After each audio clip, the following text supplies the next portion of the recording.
The mop hit Maya Chen's chest before she even saw his hand move. Sergeant Derek "Bull" Mason stood over her 230 pounds of muscle and unearned authority pointing at muddy boot prints near the entrance. "Clean this place up," he barked at the young Asian woman in plain clothes. "What are you deaf?" I said. "M.O.P."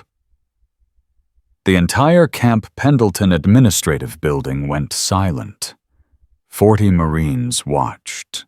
Some laughed. None of them could see the small anchor tattoo hidden behind her left ear. None of them knew that 6 weeks ago she'd completed a classified mission that saved 300 American lives. And Mason definitely couldn't imagine that this 20-year-old cleaning girl held a rank higher than anyone in this building, including the colonel watching from upstairs. If you're watching from anywhere in the world, drop your city in the comments below.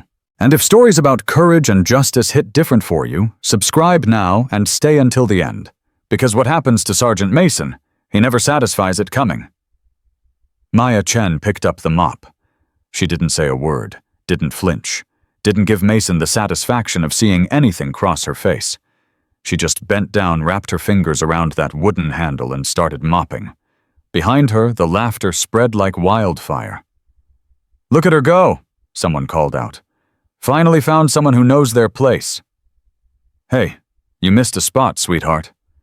Mason crossed his arms and smiled. That was the thing about men like him. They didn't just want obedience. They wanted humiliation. They wanted to see you break. Maya pushed the mop across the floor in slow, deliberate strokes. She'd been at Camp Pendleton for exactly 4 hours. She'd arrived in civilian clothes, faded jeans, a gray hoodie, sneakers that had seen better days. No uniform, no insignia, no indication that she was anything other than what she appeared to be, a small Asian woman who looked young enough to still be in college. The assumption was instant. The treatment was predictable. And Maya had let it happen. Corporal Torres watched from across the room. She was the only woman in Mason's squad, and she hadn't laughed. But she hadn't said anything either. She just stood there, coffee cup frozen halfway to her lips, watching this stranger mop floors while grown men jeered. Something didn't sit right. The girl's hands were wrong. Torres had cleaned enough floors in her life to know what those hands should look like, soft, unremarkable, maybe some calluses from ordinary work. But this girl's hands had scars. Small ones, precise ones, the kind you got from handling equipment that most people never touched. And her eyes. The girl kept her head down, but every few seconds her gaze would flick up doorways, windows, the position of every person in the room. Torres had seen that look before. On operators. On people who'd been trained to always know their exits. "Torres." Mason's voice cut through her thoughts. "You gonna stand there all day, or you gonna get back to work?" Torres blinked. "Yes, Sergeant." She walked away, but she kept watching from the corner of her eye. Mason strutted over to where Maya was mopping. He stood close, too close, and looked down at her with that smile that made Torres's skin crawl. "You speak English, right?" he said slow and loud, like he was talking to a child. "Because I need this whole floor done before lunch. Whole floor. You understand?" Maya nodded. "Good." Mason leaned in closer. "And when you're done with that, the bathrooms need work. Toilets are backed up in the men's room. Think you can handle that, sweetheart?" More laughter from his squad. Maya's expression didn't change. "Yes, sir." "Sir." Mason grinned at his buddies. "She called me sir. At least someone around here knows respect." He walked away, and Maya went back to mopping. Upstairs, Colonel James Whitfield watched through his office window. He'd been watching since the moment Maya walked through the front door. He'd seen Mason intercept her, seen the mop thrown at her chest, seen every second of the humiliation that followed. His phone buzzed. He answered without looking away from the window. "She's here," he said quietly. "And it's worse than we thought." The voice on the other end was calm. "How bad?" "Mason's already made her his personal target. Physical intimidation, racial comments, the works. All within the first hour." "Did she break cover?" Whitfield almost smiled. "No, she's mopping the floor right now." A pause. "That's Lieutenant Commander Chen. She graduated top of her class at the academy, completed Shadowfall at 20 years old, and she's mopping a floor. That's why she's the best. She understands the mission. Keep me updated. And James, yeah, don't let it go too far." Whitfield hung up. He looked down at Maya, still pushing that mop across the linoleum. Too far, he thought. That's exactly where it needs to go. Maya finished the main floor in 45 minutes. Then she started on the hallway, then the break room, then the bathrooms. The toilets weren't actually backed up, Mason had lied, just to make her job worse. But she cleaned them anyway. Scrubbed every surface until it gleamed. It wasn't about the cleaning, it was about watching. In 3 hours, Maya had learned more about this base's command climate than any official inspection could uncover in a month. She'd seen how Mason treated people he considered beneath him. She'd seen who laughed at his jokes and who looked away uncomfortably. She'd seen the fear in the eyes of the younger Marines, the resignation in the older ones. She'd documented everything in her head. Names, faces, specific incidents, word-for-word quotes. All of it would go in her report. Private James Wheeler approached her around 1400 hours. He was young, 19, maybe 20, with the kind of nervous energy that said he hadn't been in long enough to grow a thick skin. "Hey," he said quietly, checking over his shoulder. "Hey, I just wanted to say, I'm sorry about earlier. Sergeant Mason, he's just like that, with everyone. It's not personal." Maya kept scrubbing. "It's fine." "It's not, though." Wheeler glanced around again. "Look, I know it's none of my business, but maybe you should report it to someone what he did the way he talked to you. That's not right." Maya looked up at him for the first time. Really looked. He was scared. She could see it in the tension around his mouth, the way his hands kept moving. He knew speaking to her was a risk. He knew Mason would make his life hell if anyone reported back. But he'd done it anyway. "What's your name?" she asked. "Wheeler, James Wheeler, private first class." Maya nodded slowly.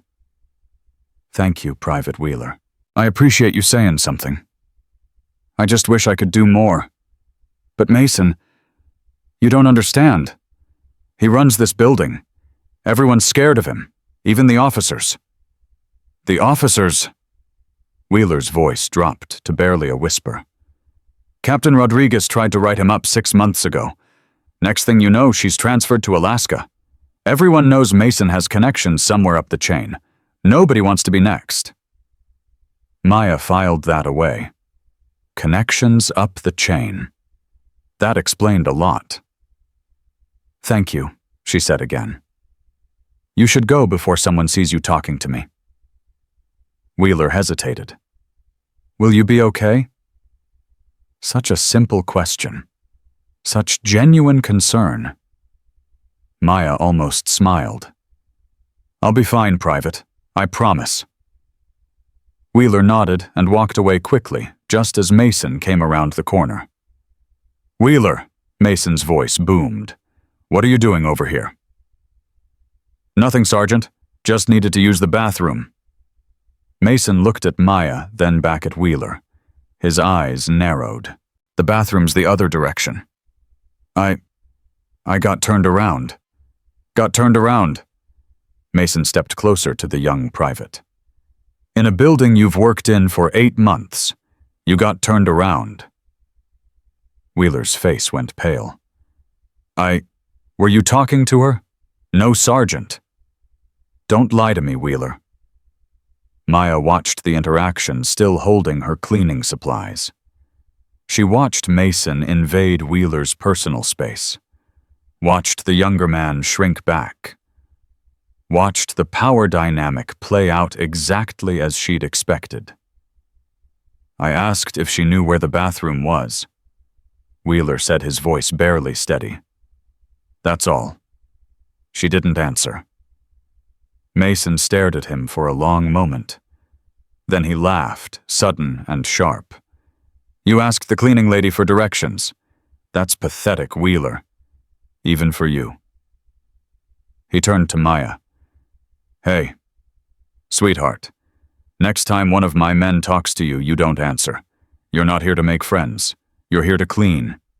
Got it? Maya lowered her eyes. Yes, sir. Good. Mason gave Wheeler one last withering look. Back to work, both of you. He walked away, and Wheeler let out a shaky breath.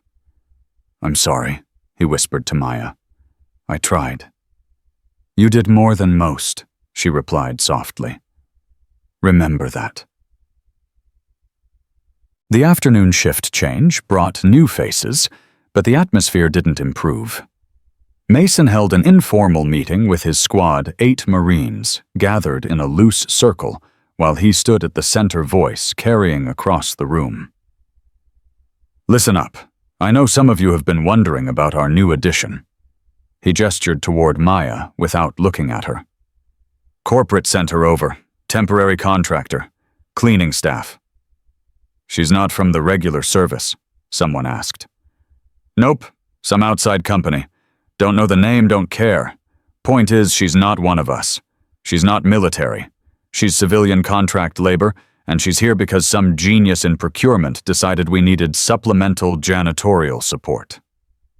He made air quotes with his fingers. Whatever that means. How long is she here?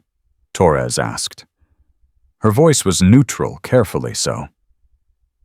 2 weeks. Mason shrugged. Maybe less if she can't keep up. These contract workers, they quit all the time. Can't handle the environment. Laughter from most of the squad. Torres didn't join in. Anyway, Mason continued, she's not your problem. Don't talk to her. Don't help her. Don't even acknowledge her unless you have to. She's here to work, not to socialize. Anyone got questions? Silence. Good. Dismissed. The group dispersed. Torres lingered watching Mason walk over to the coffee station. She'd served under him for 11 months now. She'd seen him push boundaries before crude jokes, inappropriate comments, that constant need to establish dominance. But this felt different. This felt targeted. She approached him carefully. Sergeant. Mason turned, cup in hand. What is it, Torres? The new contractor. The way you're treating her. What about it? Torres chose her words carefully. I'm just saying. It might draw attention. If someone files a complaint. A complaint? Mason laughed. She's a contract worker, Torres. She's not even in the system. Who's she gonna complain to? Her cleaning company? Please.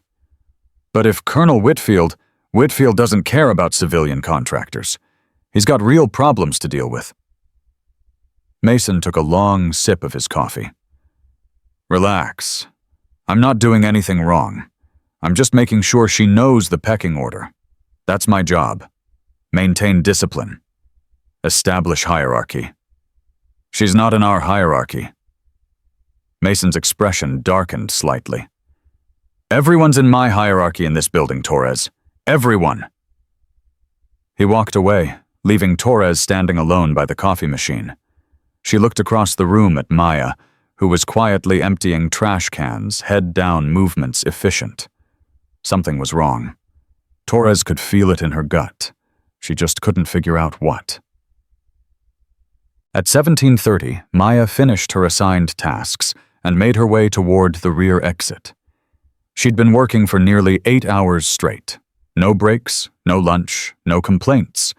Mason was waiting by the door. Heading out. Maya stopped. Yes, sir. Sir? He laughed again. You keep calling me that. I like it. Shows respect. Maya said nothing. Mason moved closer. You know what I think? I think you're smarter than you look. I think you understand how things work around here. The way you keep your head down, don't cause trouble. That's good. That's exactly what I want from you. Thank you, sir. But here's the thing. His voice dropped, losing its mocking edge. I don't like surprises. I don't like people who show up out of nowhere without explanation. And I really don't like the way you look at things. Maya's expression remained blank. I don't understand. I think you do? Mason leaned in. I've been watching you all day. The way your eyes move, the way you're always aware of who's where. That's not how cleaning ladies act. That's how operators act. For the first time, something flickered in Maya's eyes. Something cold. I'm just a contractor, she said quietly. Like you said. Maybe. Mason pulled back slightly. Or maybe you're something else. Something I haven't figured out yet. He smiled. But I will. I always do. He stepped aside, clearing the path to the door. See you tomorrow, sweetheart. Bright and early. We've got a lot of floors that need cleaning. Maya walked past him without another word. But as she stepped outside into the California evening, her mind was already working. He's suspicious. That changes things.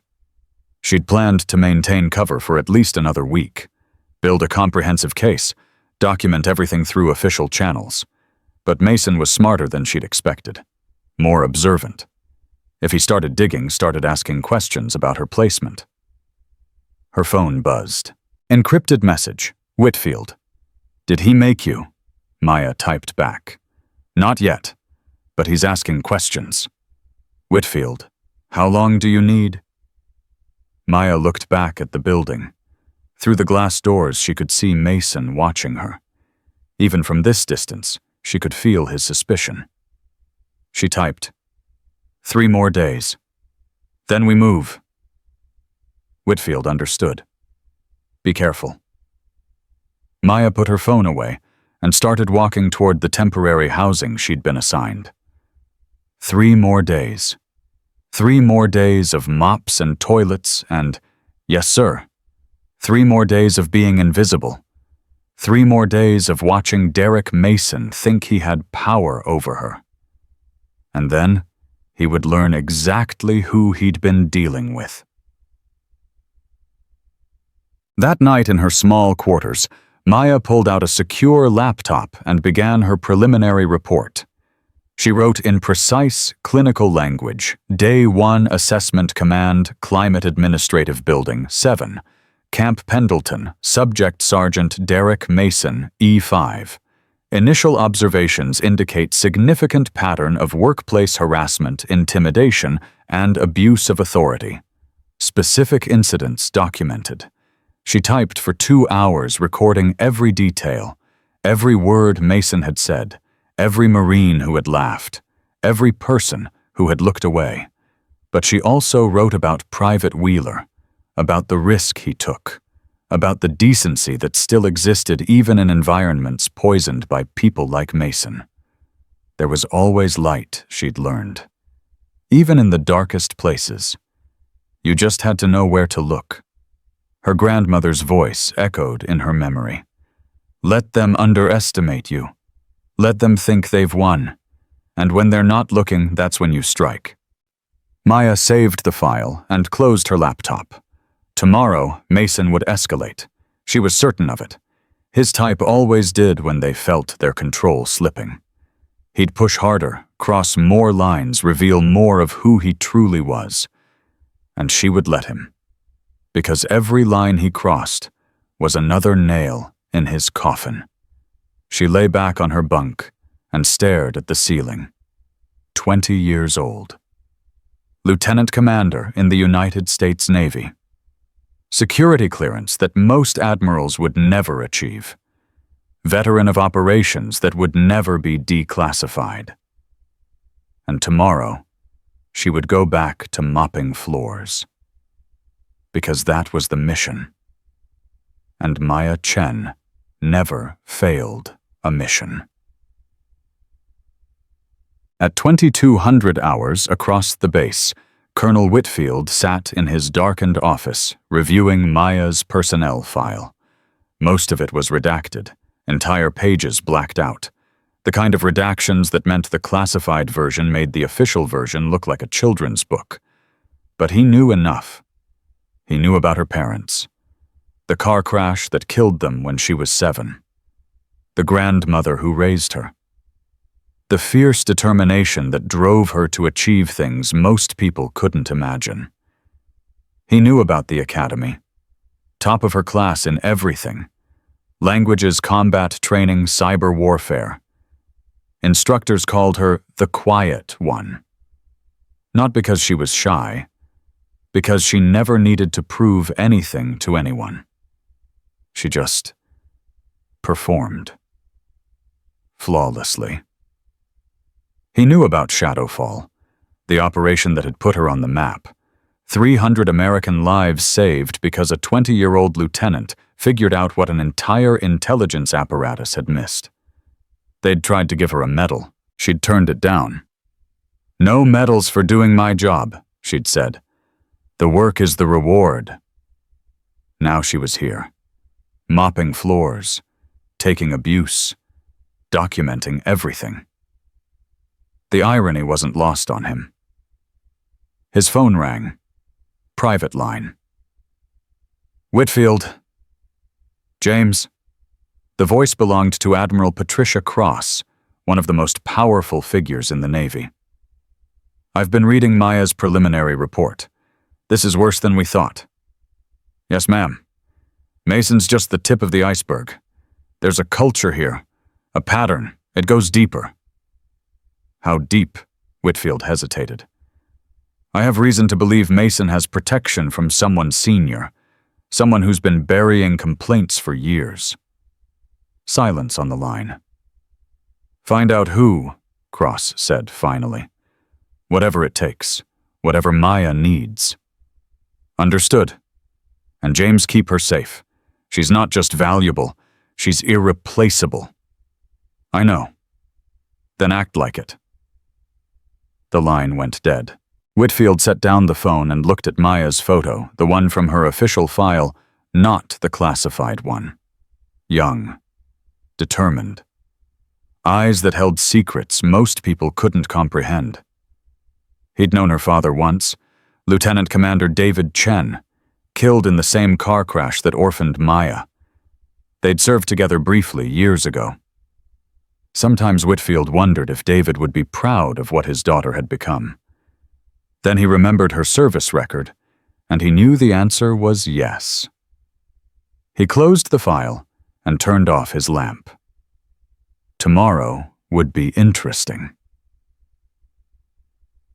3 miles away, in a bar just off base, Derek Mason sat alone in a corner booth. He wasn't drinking heavily, just nursing a beer, scrolling through his phone, running searches.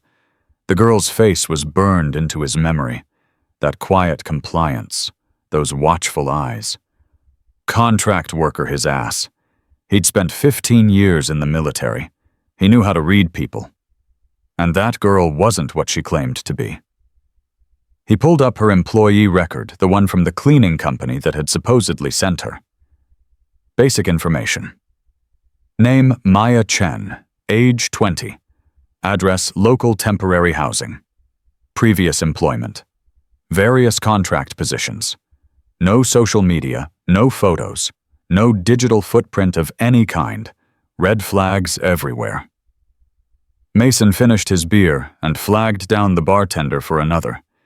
He didn't know who Maya Chen really was, but he was going to find out. And when he did, he smiled. When he did, she was going to wish she'd never walked through his door. Maya arrived at 600 the next morning.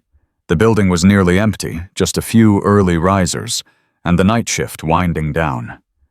She collected her cleaning supplies from the storage closet and started on the east corridor. She'd made it exactly 12 minutes before Mason found her. "You're early." He stood in the doorway, arms crossed, coffee cup in hand. "Eager to impress." "Just doing my job, sir." Mason walked toward her slowly. "I did some checking last night. Called your cleaning company. Asked about you." Maya's hands never stopped moving. Mop. Ring mop.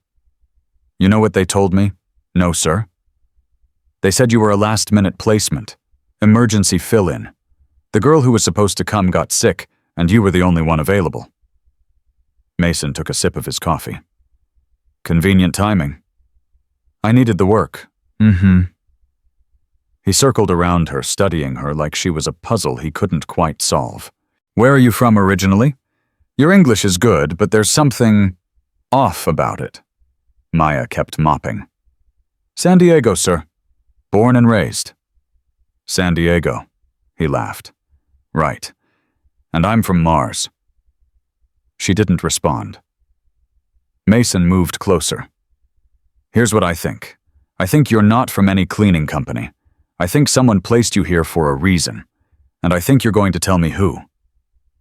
Maya finally looked up. Her expression was blank, but her eyes held something Mason couldn't read. "I'm just here to clean, Sergeant. That's all." "We'll see about that." He turned and walked away, leaving her alone in the corridor. Maya waited until his footsteps faded completely. Then she pulled out her phone and sent a single encrypted word, accelerating.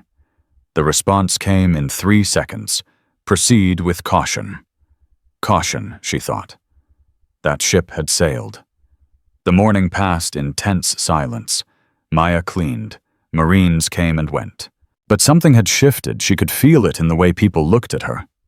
Word had spread that Mason was suspicious. That meant everyone was watching. At 0900, Torres approached her in the break room. "Hey." Torres glanced over her shoulder before continuing. "Look, I don't know who you are, and honestly I don't want to know. But Mason's been asking questions about you all morning. He called the cleaning company twice. He's trying to get your personnel file." Maya set down her mop. "Why are you telling me this?" Torres hesitated. "Because something about this whole situation feels wrong. And because," she lowered her voice, "because I've seen Mason destroy people before. Good people. And I don't want to watch it happen again." "Who did he destroy?" Torres's face tightened. "Captain Rodriguez. She was our CO before she got transferred. She tried to report Mason for harassment. Wrote up everything went through proper channels. 3 weeks later, she was on a plane to Alaska, and Mason's still here running things like nothing happened. How is that possible if she filed an official report? That's just it. The report disappeared, and suddenly everyone who backed her up changed their stories." Torres shook her head. "Someone protected him. Someone with enough rank to make problems go away." Maya filed this information carefully. "Do you know who?" "No. But whoever it is, they're high enough that even Colonel Whitfield can't touch them." Torres checked over her shoulder again. "I shouldn't be telling you this. If Mason finds out, he won't." "How can you be sure?" Maya met her eyes. "Because I'm very good at keeping secrets." Torres stared at her for a long moment. Then she nodded slowly. "I believe you," she said quietly. "I don't know why, but I do." She walked away, leaving Maya alone with a mop and 100 new questions. Someone was protecting Mason. Someone with serious power. This mission had just gotten a lot more complicated. At 1100, Mason called an all-hands meeting. Every Marine in the building assembled in the main hall, 32 people, standing in loose formation, while Mason paced at the front like a general addressing his troops. "Listen up," he barked. "We've got an inspection coming. Regional command. 3 weeks out. That means this building needs to be spotless. Every corner, every closet, every bathroom. I want this place looking like the president himself might walk through. He paused, scanning the assembled faces. Now, some of you might be thinking our new cleaning contractor will handle it. He gestured toward Maya, standing at the back with her supplies. But let's be real. She's temporary help. She's not one of us. And the standards for this inspection are military standards, not civilian. Mason pointed at Wheeler. Wheeler, you're on bathroom duty. I want those floors so clean you can eat off them. Wheeler's face went pale. Sergeant, I have administrative duties. Did I ask about your duties? I said bathrooms, starting now. Yes, Sergeant. Mason continued assigning tasks, all the worst jobs, all the most tedious work. And with each assignment, Maya noticed a pattern. Everyone who'd shown her even a moment of kindness was getting punished. Torres got basement storage organization. Wheeler got bathrooms. A young corporal who'd held a door open for Maya yesterday was assigned to deep clean the motor pool. It wasn't coincidence. It was retribution. Mason was sending a message: help the outsider suffer the consequences. After the meeting dispersed, Maya found Wheeler in the hallway. His shoulders were slumped, his face tight with barely contained frustration. I'm sorry, she said quietly. Wheeler looked up, startled. What no? This isn't your fault. He's punishing you because you talked to me. He's punishing me because he's a bully who gets off on power. Wheeler's voice cracked slightly. This is what he does. He finds excuses to make people miserable. You could have been anyone. You just happened to be the excuse this week. Maya studied his face. So young. So beaten down. How long have you been dealing with this? 8 months, since I got assigned here. Wheeler let out a bitter laugh. I put in for a transfer 3 times. Denied every time. Mason has to sign off on transfer requests and he won't let anyone leave. He says it's about unit cohesion. Really, he just likes having people to control. Have you reported him? Wheeler's expression darkened. Once. My first month. I filed a formal complaint about harassment. What happened? Mason found out. Called me into his office. Told me that complaints have a way of getting lost, but grudges last forever. Wheeler's hands clenched at his sides. He made my life hell for 3 months after that. Extra duties, public humiliation, the works. I learned my lesson. Maya's jaw tightened. This wasn't just harassment. This was systematic abuse enabled by whoever was protecting Mason from accountability. I'm sorry, she said again. Don't be. Wheeler straightened slightly. It's not your fault the system is broken. I just hope whoever does fix it takes a really long time and makes Mason watch. He walked away toward the bathrooms. Maya watched him go, a cold determination settling in her chest. The system wasn't broken. It was being manipulated by people who wanted it broken. And she was going to find out exactly who they were. At 1300, Maya was cleaning the second-floor offices when she heard Mason's voice through an open door. I'm telling you something's not right about her. Another voice, older, impatient. Derek, you've been saying that for 2 days. She's a cleaning lady. What do you think she is, a spy? I don't know what she is, but I'm going to find out. Maya moved closer to the door, pretending to mop the same spot over and over. You're being paranoid, the second voice said. You've been paranoid ever since the Rodriguez thing. Just do your job and stop looking for problems where there aren't any. The Rodriguez thing. Mason's voice dropped dangerously. You said that was handled. It was handled. I told you her transfer went through, the complaint disappeared, it's over. Then why do I feel like someone's watching me? Silence. Then the second voice, carefully controlled, maybe because you've got a guilty conscience, or maybe because you've been harassing a civilian contractor in front of 30 witnesses and you're finally realizing that was stupid. I haven't done anything wrong. You threw a mop at her derrick on her first day, in front of half the building. She was in my way. She's 5'3" and weighs maybe 110 pounds. She wasn't in anyone's way, A long sigh. Look, just back off. Give her the normal work, let her do her job, and stop making yourself a target. The inspection is in 3 weeks. The last thing we need is some contractor filing a complaint right before regional command shows up. She won't file a complaint. How do you know? Because she's smart. She knows how things work here. She keeps her head down, does what she's told. She's not going to cause problems. For your sake, I hope you're right. Footsteps approached the door. Maya moved quickly, retreating down the hallway with her mop and bucket. She rounded a corner just as the door opened, and 2 men emerged. Mason she recognized immediately. The second man was older, silver-haired, wearing the eagles of a full colonel. Not Whitfield, someone else. Someone she didn't recognize from any of the personnel files she'd reviewed. She committed his face to memory.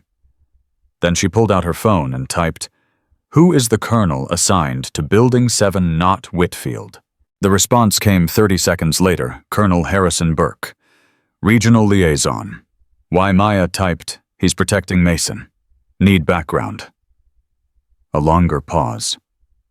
Then understood. Be careful.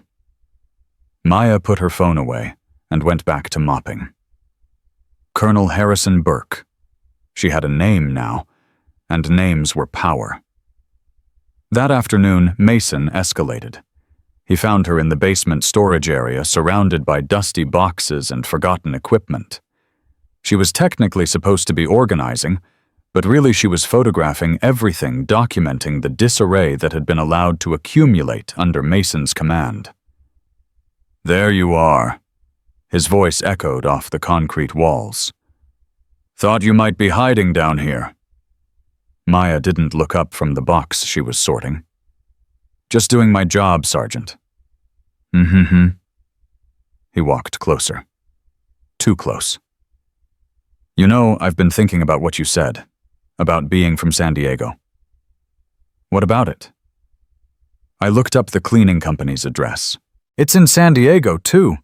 Convenient, right? Local girl, local company. Maya kept sorting. Papers, files, more papers. But here's the thing.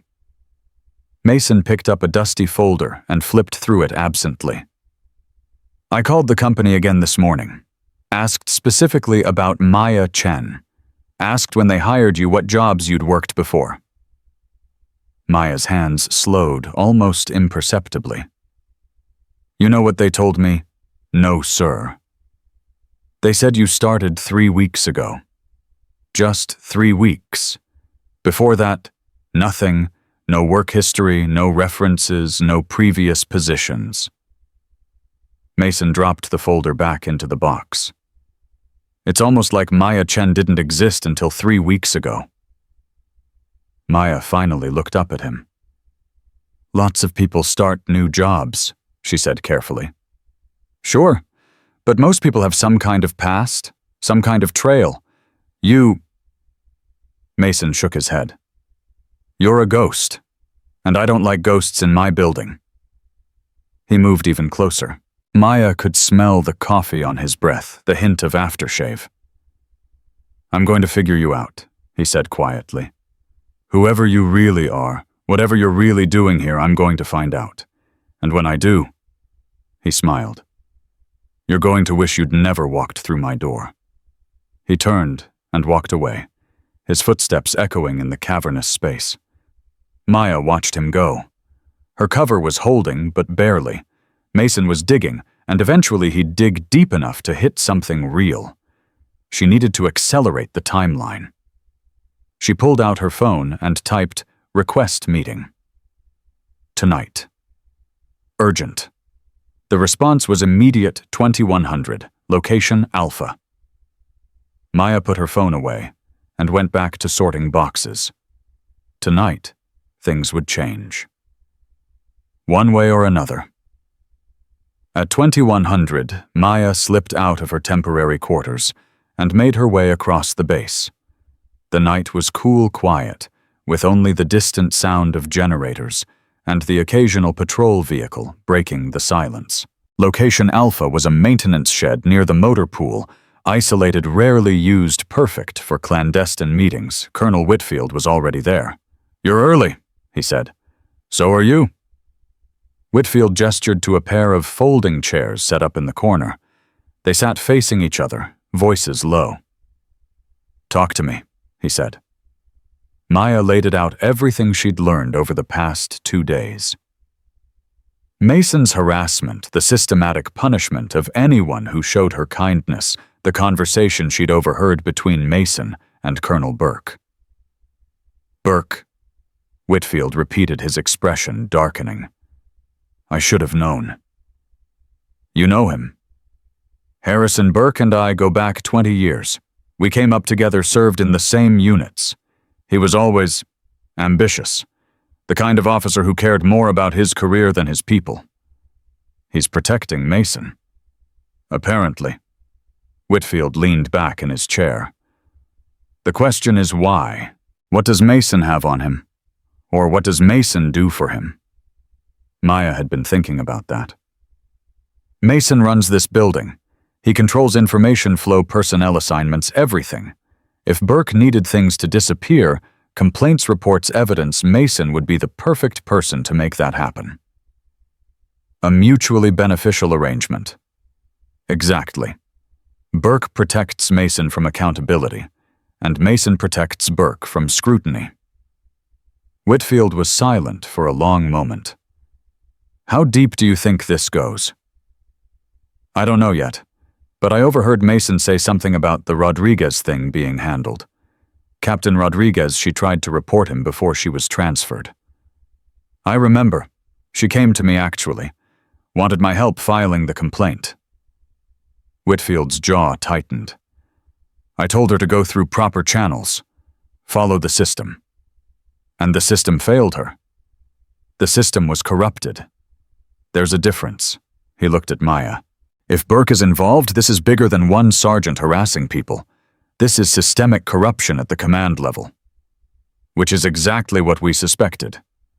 "Yes, but suspecting and proving are two different things." Whitfield stood and paced the small space. "We need evidence, hard evidence. Something that can't be explained away or buried." "I'm working on it." "Work faster. If Mason figures out who you are before we're ready to move." "He won't." "You can't be certain of that." Maya stood to face him. "Sir, with respect, this is what I do. I've operated under deeper cover in far more dangerous situations than this. Mason is suspicious, but he doesn't actually know anything. As long as I maintain the facade, he can't touch me." Whitfield studied her face. "Your father would be proud, you know." The words hit Maya like a physical blow. She hadn't expected that, hadn't been prepared for anyone to mention David Chen. "You knew him? We served together, briefly years ago, before the accident." Whitfield's voice softened. "He was a good man, one of the best I ever served with, and he talked about you constantly. His little Maya, how smart she was, how brave." Maya's throat tightened. "I didn't know." "He said you were going to change the world someday. He believed in you even then." She took a breath, steadied herself. "I'm trying," she said quietly. "Every day I'm trying." Whitfield nodded. "I know, and for what it's worth, I think you're succeeding." He headed for the door, then paused. 3 more days, Maya. That's all I can give you. After that, the inspection timeline takes over and we lose our window. 3 days is enough. I hope you're right."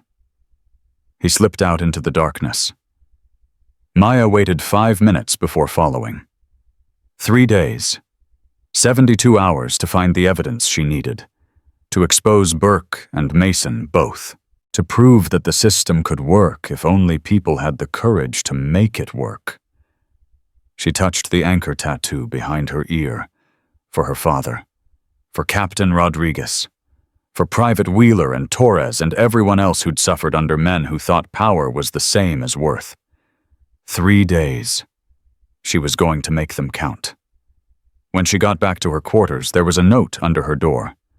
Unsigned, handwritten on plain paper. It read, "I know who you are. Meet me tomorrow. 0800. Basement storage. Alone. A friend." Maya stared at the note for a long moment.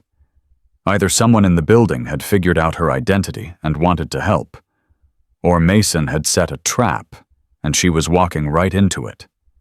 Either way, she'd be there at 0800, because that was what the mission required.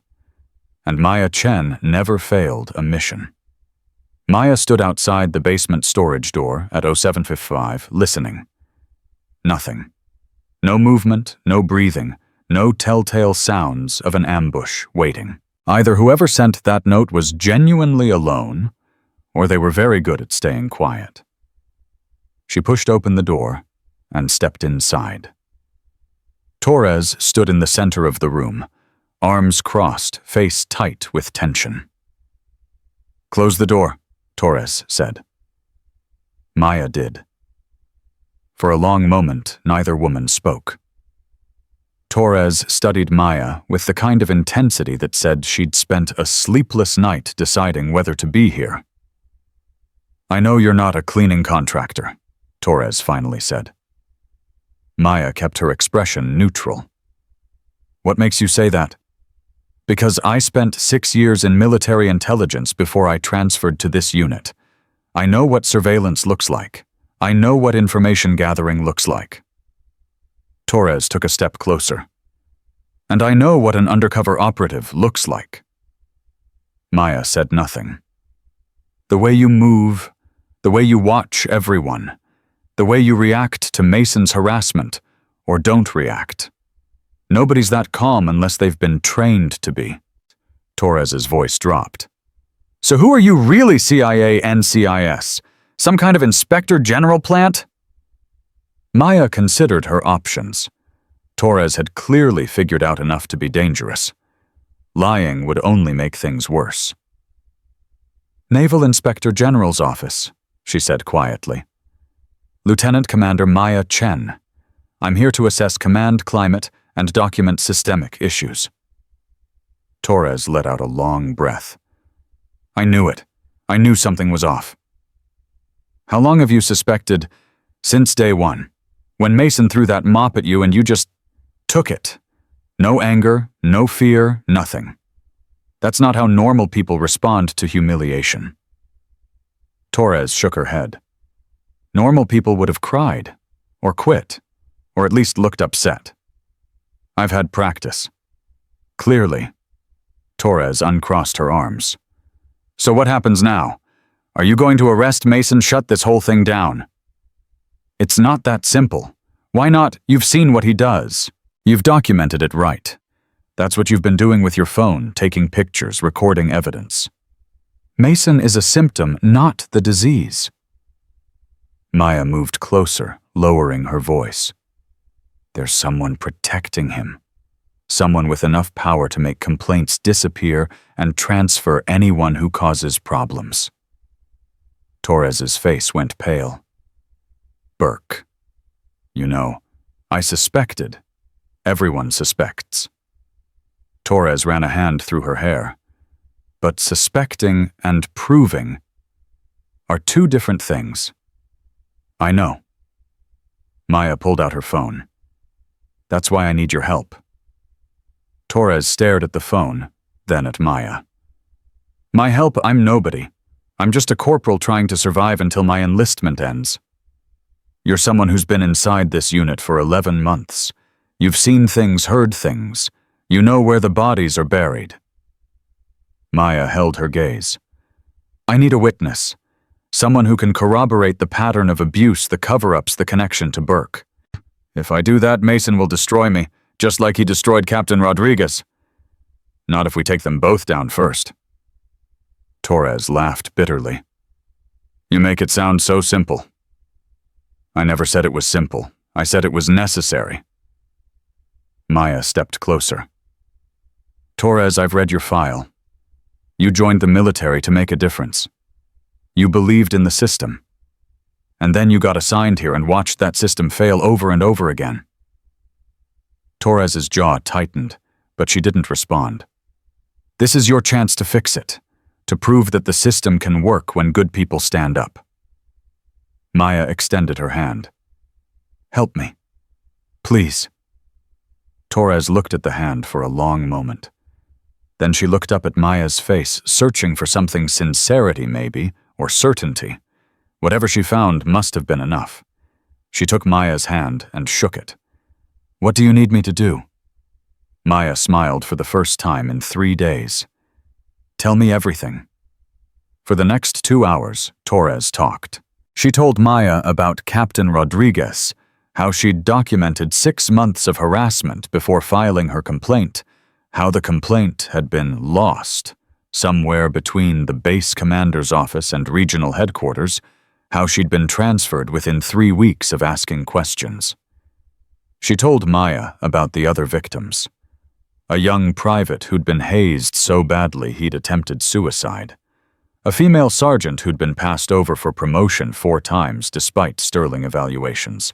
A male corporal who'd reported Mason for stealing supplies and found himself facing trumped-up charges for insubordination.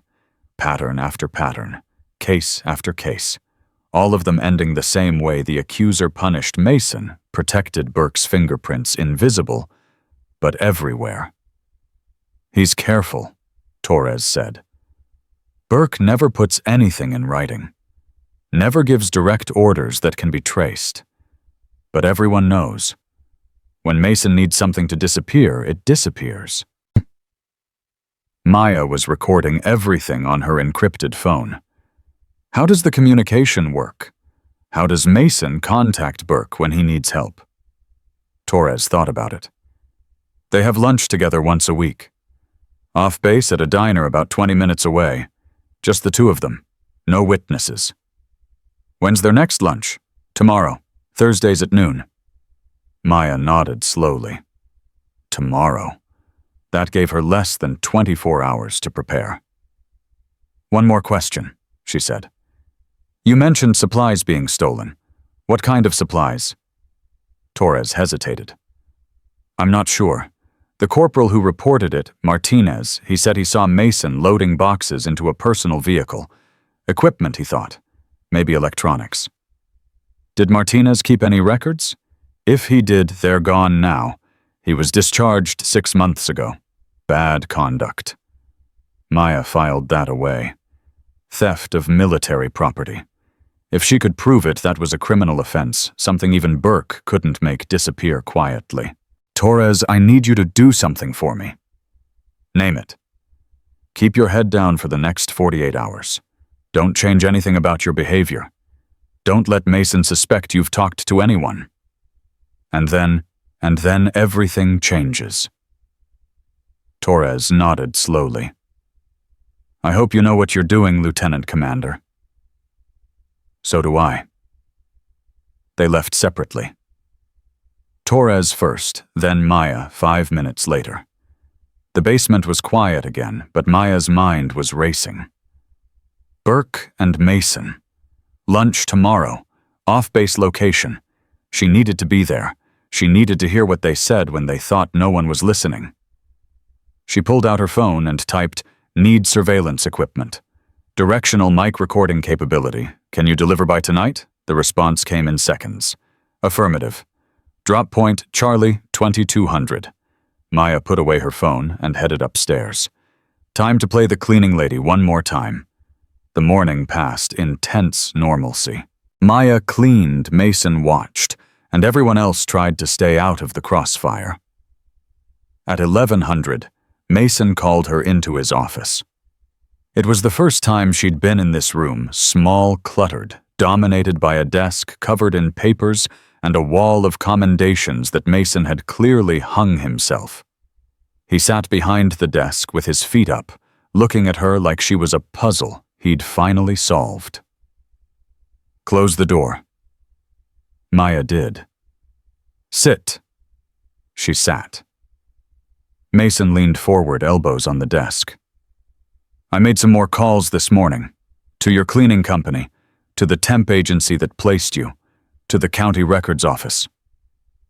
Maya kept her face blank. You want to know what I found? What did you find, Sergeant? Nothing. Mason smiled, but there was no warmth in it. Absolutely nothing. Your social security number leads to a dead end. Your address doesn't exist. The cleaning company has no record of anyone named Maya Chen on their payroll. Maya's heart rate increased slightly, but her expression didn't change. So I'm going to ask you one more time, Mason said, his voice dropping dangerously. Who are you, and what are you really doing in my building? Maya considered her options. She could maintain the lie, but Mason clearly wasn't buying it anymore. She could reveal the truth, but that would blow the entire operation. Or, I'm exactly who I said I am, she said calmly. A contractor doing a job. If there are problems with my paperwork, that's between me and my employer. Wrong answer. Mason stood up and walked around the desk. He perched on the edge inches away from her, using his size to intimidate. Let me tell you what I think, he said. I think someone sent you here to spy on me. I think you've been documenting everything, building some kind of case. And I think whoever's behind this is going to be very disappointed when they realize their little spy got caught. Maya looked up at him. That's quite a theory. It's more than a theory. It's a fact. Mason leaned down, his face close to hers. I've been in this game a long time, sweetheart. I know how it works, and I know how to make problems disappear. Like you made Captain Rodriguez disappear. The words were out before Maya could stop them. A calculated risk, or maybe just anger, finally breaking through. Mason's expression flickered. Surprise, then anger, then something cold and dangerous. What did you say? Captain Rodriguez. She filed a complaint against you. 3 weeks later, she was transferred to Alaska. Maya held his gaze. That's quite a coincidence, Sergeant. Mason's hand shot out and grabbed her arm. Hard. Who told you about Rodriguez? Maya didn't flinch. Does it matter? Everyone knows. You're not as careful as you think. Mason's grip tightened. His face was red now, veins pulsing in his temple. Listen to me very carefully, he said through clenched teeth. I don't know who you are or what you think you're doing, but if you mention Rodriguez again, if you even think about causing problems for me, I will end you. Do you understand? Maya looked at his hand on her arm. Then she looked at his face. Are you threatening me, Sergeant? I'm making you a promise. Good, Maya smiled, because I want to make sure we're both clear on where we stand. Something in her expression made Mason hesitate. For just a moment, uncertainty flickered in his eyes, the realization that maybe he wasn't in control of this situation after all. Then the moment passed, and he released her arm. Get out of my office. Maya stood. Yes, sir. She walked to the door, then paused with her hand on the handle. Sergeant, Mason looked up. You should be more careful about who you threaten. You never know who might be listening. She left before he could respond. Outside, she let out a slow breath. That had been close, too close. She'd let her emotions get the better of her, mentioned Rodriguez when she shouldn't have. But it had also confirmed something important. Mason was scared. Beneath all that bluster and intimidation, he was terrified that his carefully constructed world was about to come crashing down. Good. He should be. At 2200, Maya collected the surveillance equipment from Drop Point Charlie, a concealed location behind the motor pool that Whitfield's team used for covert exchanges. The package contained a directional microphone capable of picking up conversations from 50 meters away, a digital recorder with 12 hours of storage, and a set of wireless earbuds for real-time monitoring. Military grade. Untraceable. Exactly what she needed. She spent the next 2 hours testing the equipment, running through scenarios, planning her approach. The diner where Burke and Mason met was a small place off Highway 76. Isolated quiet. the kind of spot where two people could talk without being overheard. Or so they thought. Maya would arrive early, position herself within range, and record everything. If Burke and Mason discussed anything incriminating, anything about Rodriguez, or the missing supplies, or their arrangement, she'd have proof. Real proof. The kind that couldn't be buried or explained away. At midnight, her phone buzzed. Encrypted message from Whitfield. Whitfield status report. Maya typed, equipment received. Surveillance operation tomorrow, 1200. Will report afterward. Whitfield, be careful. Burke is connected. If he catches you, Maya. He won't. Whitfield, Maya. I mean it. This isn't Afghanistan. There are rules here, procedures. If you get caught conducting unauthorized surveillance on a colonel. Maya stared at the message for a long moment. He was right. If she was caught, there would be consequences. Her career, her freedom, everything she'd worked for, all of it could disappear in an instant. But then she thought about Wheeler, punished for showing kindness. About Torres, trapped in a unit she couldn't escape. About Captain Rodriguez, exiled to Alaska for telling the truth. She typed, "Some things are more important than rules." Whitfield. Your father said the same thing once. Maya's fingers hovered over the keyboard. Whitfield. He was right. And so are you. Good luck tomorrow. She put away the phone and lay back on her bunk, staring at the ceiling. Tomorrow. Everything would change tomorrow. Either she'd get the evidence she needed to bring down Burke and Mason, or she'd be the next person to disappear. The diner was called Rosie's, a small place with faded paint and a parking lot that had seen better days. Maya arrived at 11:30, parked her rental car behind an abandoned gas station 200 meters away, and set up her equipment. The directional microphone was disguised as a Thermos military technology at its finest. She aimed it at the diner's back booth where Burke and Mason always sat according to Torres's intel, and tested the audio feed. Clear as a bell. Now she just had to wait. At 11:55, a government sedan pulled into the lot. Colonel Burke emerged, silver hair, catching the sunlight face, set in the expression of a man who had places to be. At 12:02, Mason's truck arrived. He jumped out, looked around nervously, then headed inside. Maya settled the earbuds into place and hit record. For the first 10 minutes, they talked about nothing. The weather, the upcoming inspection, a football game Burke had watched the previous weekend.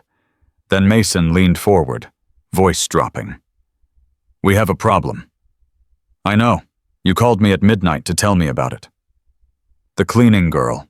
She's not who she says she is." Burke sighed. "Derek, we've been over this. She's a temp worker. She'll be gone in a week." "She mentioned Rodriguez." Silence. "She mentioned her by name," Mason continued. "Asked how she disappeared. Said everyone knows." When Burke spoke again, his voice had changed. Colder. Harder. "What exactly did she say? That Rodriguez filed a complaint and got transferred. That I'm not as careful as I think." Mason's voice was tight. "Someone's been talking Harrison. Someone inside the unit." "Do you know who?" "No, but I'm going to find out." "No." Burke's response was sharp. "You're going to do nothing. The inspection is in less than 3 weeks. The last thing we need is you conducting your own investigation and drawing attention." "So what am I supposed to do? Just let her walk around asking questions?" "You're supposed to act normal. Go about your business. Stop threatening cleaning contractors and giving them ammunition." "I didn't threaten her." "Derek." Burke's voice was ice. "I've known you for 15 years. I know exactly what you did. And I'm telling you, stop. Right now. Before you make this worse." Silence again. Maya held her breath. What if she's a plant? Mason asked finally. What if someone sent her to gather evidence? Then we deal with it, quietly, but not until we know for certain. Burke paused. I have contacts at NCIS. I'll make some calls, see if anyone's running an operation on this base. And if they are, then we'll know, and we'll act accordingly. Maya's blood ran cold. Burke had contacts at NCIS. If he started making calls, asking questions, her cover could be blown within hours. There's something else, Mason said, his voice even lower now. Maya had to strain to hear through the microphone. The shipment next week. The one from the warehouse. What about it? I'm having second thoughts. After Rodriguez, after this cleaning girl, everything feels wrong. Like the walls are closing in. The shipment goes forward as planned. We've already made commitments. What commitments to who? Burke's voice turned razor sharp. That's not your concern. Your job is to make sure those supplies get loaded, transported, and delivered. Everything else is above your pay grade. Maya's mind raced. Shipment, warehouse, supplies being loaded and transported. This wasn't just harassment cover-ups. This was theft. Military property being stolen and sold. And Burke was at the center of it. Harrison, if we get caught, we won't get caught. We haven't been caught in 4 years. The only way this falls apart is if you panic and do something stupid. Burke's chair scraped. Which is exactly what you're doing right now. I'm not panicking. I'm being careful. No, you're being paranoid. And paranoia makes people sloppy. Burke stood. Maya could hear him through the microphone, his footsteps moving toward the door. The shipment is Tuesday night. Have everything ready. And for God's sake, stay away from that cleaning girl. If she is a plant, the worst thing you can do is give her more ammunition. And if she's not a plant, then she's just a cleaning girl who's smarter than she looks. Either way, she'll be gone in a week, and none of this will matter. The door opened and closed. Through her scope, Maya watched Burke walk to his car and drive away. Mason stayed in the booth for another 15 minutes, drinking coffee, staring at nothing. Then he left, too. Maya waited until both vehicles were out of sight before she stopped recording. Tuesday night, a shipment from the warehouse. 4 years of theft covered up by a colonel and executed by a sergeant who'd sold his soul for protection. She had them. Not just for harassment, not just for abuse of power. For theft of military property, conspiracy, corruption crimes that carried serious prison time. Maya pulled out her phone and typed, I have everything. Burke and Mason. Theft operation Tuesday night. Need extraction team ready. Whitfield's response was immediate, confirmed. Sending details. Well done, Lieutenant Commander. Maya allowed herself one moment of satisfaction. Then she started the car and headed back to base. The mission wasn't over yet. When she arrived at her quarters, there was another note under her door. Her hand froze on the doorknob. Slowly, she picked up the paper. Same handwriting as before. Same plain paper. But the message was different. It read, I know what you did today. I know where you went. Meet me tonight. 2300, the motor pool. Come alone or the recording goes to Mason. Maya read it twice. Someone had followed her. Someone had seen her conduct surveillance. Someone had evidence that could destroy everything. She checked her watch. 1845. Just over 4 hours until the meeting. 4 hours to figure out who was threatening her, and 4 hours to decide what she was going to do about it. Maya arrived at the motor pool at 22:45, 15 minutes early. Enough time to assess the situation, identify potential threats, plan escape routes. The area was dark, quiet, deserted. Perfect for a clandestine meeting. Perfect for an ambush. She positioned herself behind a maintenance truck and waited. At 22:58, a figure emerged from between two vehicles. Small, hesitant, moving with the nervous energy of someone who wasn't used to sneaking around. Wheeler. Maya stepped out of the shadows. "Private Wheeler." Wheeler spun around, hand flying to his chest. "Jesus, you scared me." "You sent the notes." Yeah, I did." He looked around nervously. "Can we talk somewhere less open? I feel like anyone could be watching." "They could be." Maya crossed her arms. "Start talking. You said you know what I did today. You said you have a recording." Wheeler's face flushed. "I lied about the recording. I don't have anything. I needed you to come. I needed to talk to you." Maya felt a wave of relief quickly suppressed.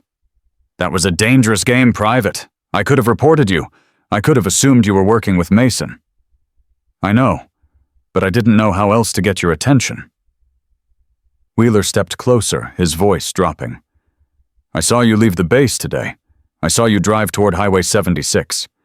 And I know there's only one thing on Highway 76 that matters. Rosie's Diner, where Mason and Burke have their weekly meetings." Wheeler nodded. "I've known about those meetings for months. I've wanted to do something, say something, but I didn't know who to trust." Maya studied his face. He looked exhausted, dark circles under his eyes, shoulders slumped with the weight of too many secrets. "How did you know I wasn't just a cleaning contractor?"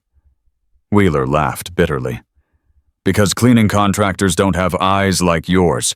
They don't move like you move, and they definitely don't stand up to Mason the way you did yesterday." You heard about that? Everyone heard about it. You mentioned Rodriguez by name, in Mason's office. That took guts." Wheeler's expression hardened. "Or it took someone who knew they had backup." Maya said nothing. "I'm not stupid, ma'am. Whatever you're calling yourself, I know you're here for a reason. And I'm guessing that reason involves taking down Mason and whoever's been protecting him. And if it does, then I want to help." Maya was quiet for a long moment. Wheeler was a risk. Young, untested, emotionally compromised. But he was also an insider with knowledge she needed. "Why?" she asked. "Why risk everything to help someone you don't even know?" Wheeler's jaw tightened. "Because 8 months ago I watched a friend try to kill himself. Private Reyes. Mason hazed him so badly he couldn't take it anymore. Pills in the barracks. We found him just in time." Maya felt her stomach drop. "I read about that incident. It was classified as accidental overdose. Because Mason made it classified that way. Threatened everyone who knew the truth. Said if we talked, we'd end up like Rodriguez." Wheeler's voice cracked. "Reyes is in a VA hospital now. Can't even remember his own name most days. And Mason walks around like nothing happened." Maya reached out and put a hand on Wheeler's shoulder. "I'm sorry." "Don't be sorry. Be effective." Wheeler looked up at her eyes bright with unshed tears. "Take him down. Take them both down. For Reyes. For Rodriguez. For everyone else they've hurt." Maya nodded slowly. "I'm working on it. But I need more than harassment allegations. I need proof of something bigger." "The shipments." Maya's attention sharpened. "What do you know about the shipments?"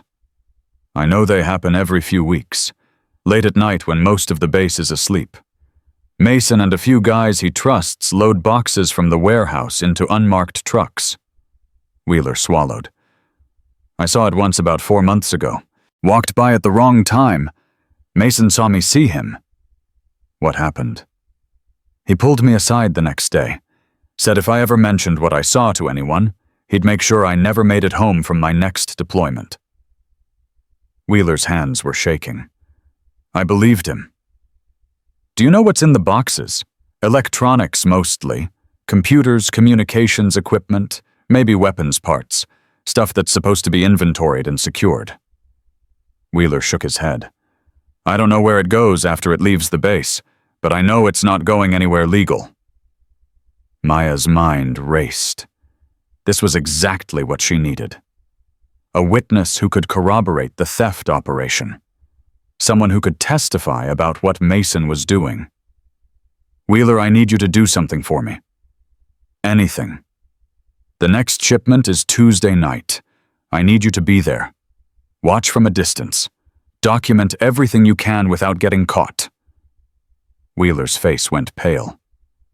If Mason sees me, he won't. You'll stay hidden, stay safe. I just need independent verification of what's happening. Maya held his gaze. Can you do that? Wheeler was quiet for a long moment.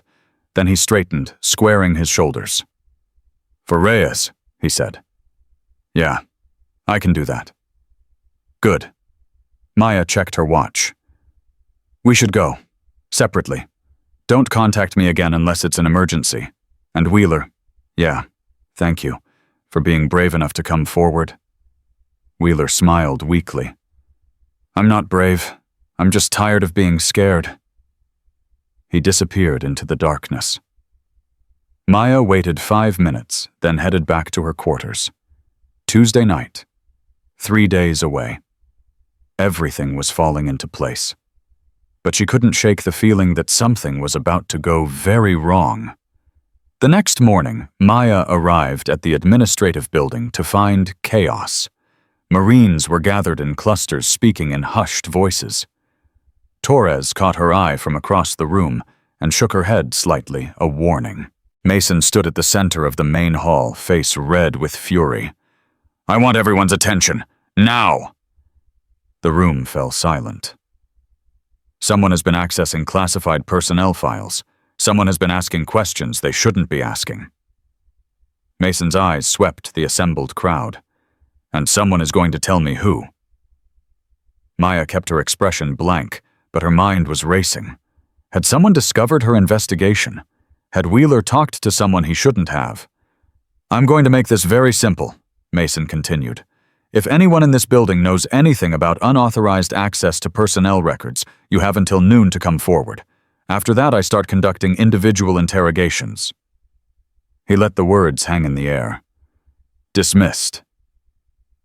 The crowd dispersed slowly. Maya moved toward her cleaning supplies, but Torres intercepted her. Not you, Torres whispered. He knows something. Knows what? I don't know. But he pulled my file this morning, asked the admin clerk about anyone who'd been accessing records outside their clearance level. Maya's blood ran cold. Did the clerk tell him anything? The clerk couldn't tell him anything because there's nothing to tell. You've been careful. Torres glanced over her shoulder. But Mason's not stupid. He's narrowing down the list of suspects. And right now that list is very short. How short? Me, you, and Wheeler. Torres met her eyes. If he figures out it's one of us, we're all done. Maya took a breath. We need to accelerate the timeline. What do you mean? I mean we can't wait until Tuesday. If Mason's this close to figuring things out, we need to move now. Torres stared at her. Move how you said you needed proof. Evidence of the shipments. I have evidence. I recorded Burke and Mason at the diner yesterday. Maya lowered her voice to barely a whisper. They talked about the shipments. They talked about 4 years of theft. I have enough to arrest them both. Torres's eyes went wide. Then why are we still waiting? Because I wanted to catch them in the act. Get visual evidence to go with the audio. But if Mason's about to blow our cover... Maya shook her head. Sometimes you have to take what you can get. What do you need from me? I need you to keep Mason distracted for the next few hours. Make him think you're the leak. Draw his attention away from me and Wheeler. You want me to sacrifice myself? I want you to buy me time. Maya gripped her arm. I'll have extraction teams on standby. The moment I submit my report, Burke and Mason will be arrested. You just have to hold on until then. Torres was quiet for a long moment. Fear warred with determination in her eyes. How long? She finally asked. 6 hours. Maybe less. Torres let out a shaky breath. Okay, I can do 6 hours. Torres, don't. Torres held up her hand. Don't thank me. Don't apologize. Just make it count. Make sure they pay for everything they've done. They will.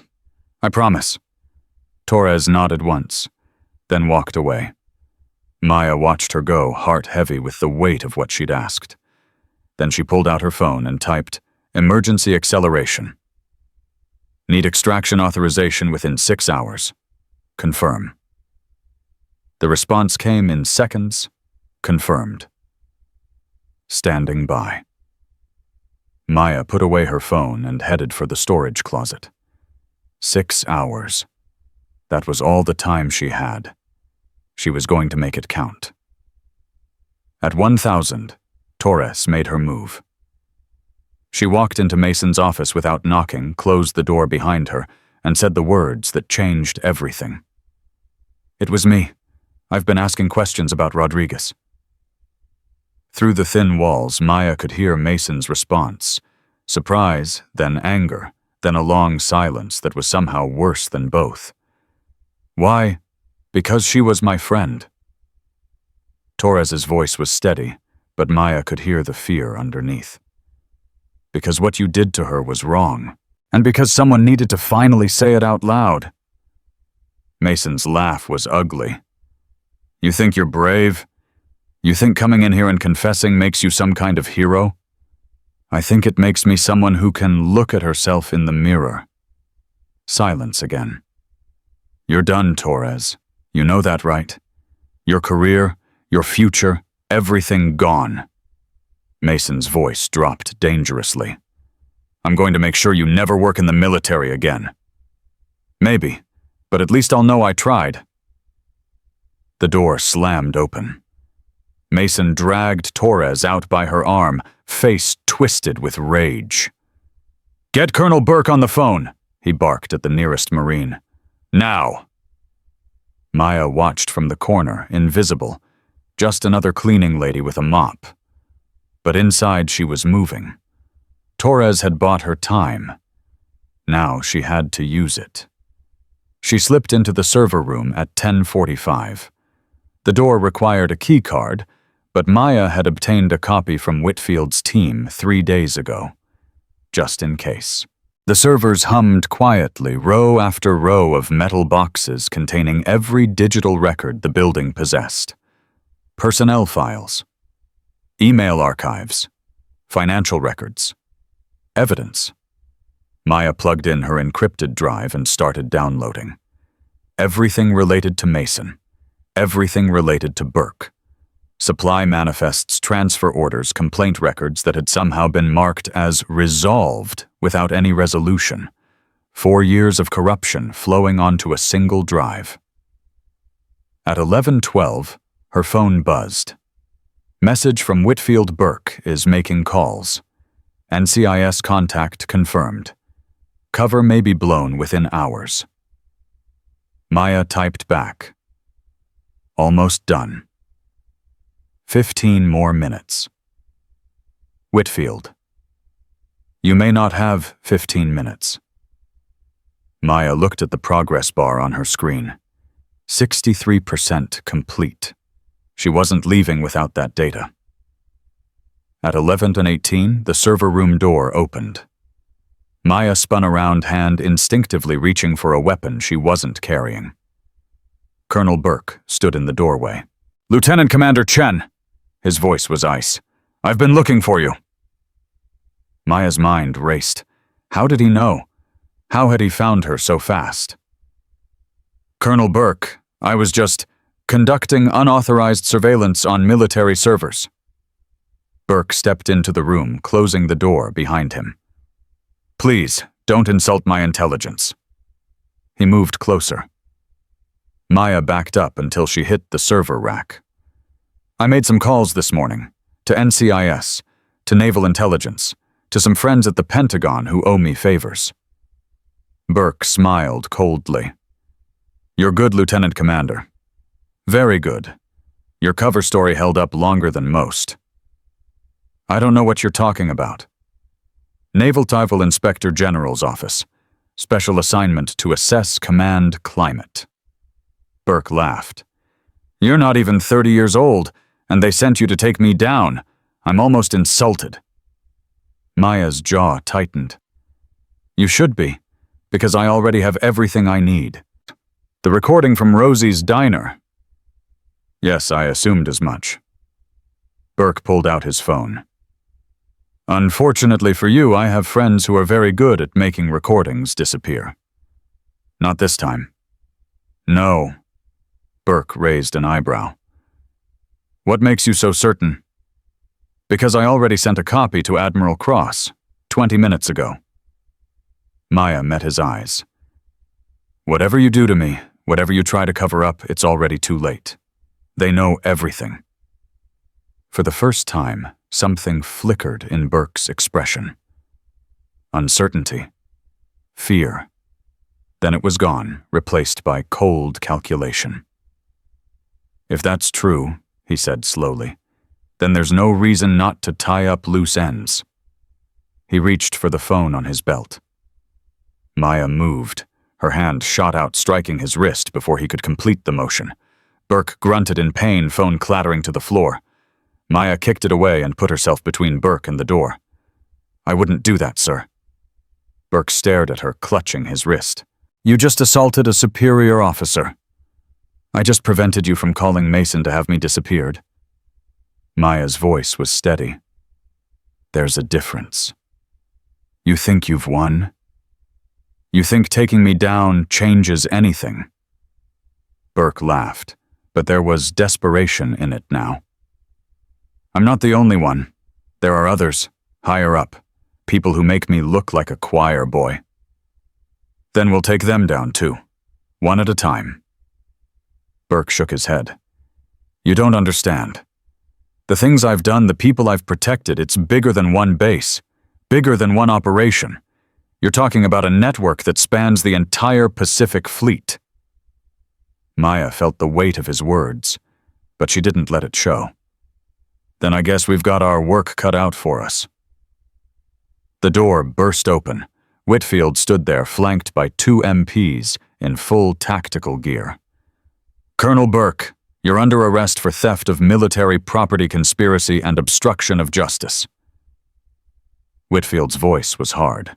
Lieutenant Commander Chen, are you all right? Maya stepped back. I'm fine, sir. Good. Whitfield nodded to the MPs. Take him.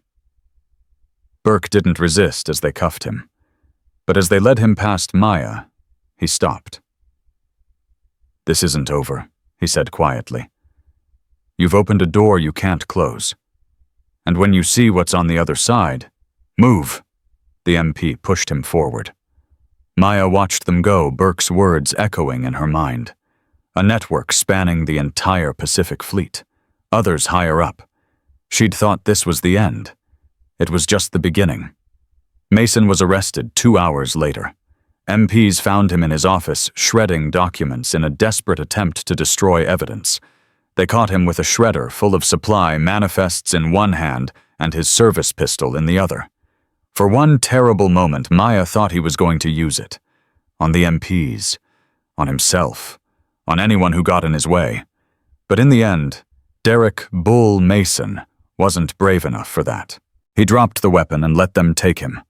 The news spread through the building like wildfire. Within an hour, everyone knew. The sergeant who'd terrorized them for years was in custody. The colonel who'd protected him was gone. And the quiet cleaning girl who'd mopped their floors, she was a decorated naval officer who'd brought them both down. Wheeler found Maya in the break room just before 1500. His face was pale, shell-shocked, but there was something else there too. Hope. Is it true? He asked. Is it really over? It's over, Maya confirmed. Mason and Burke are both in custody. They'll be charged formally by end of day.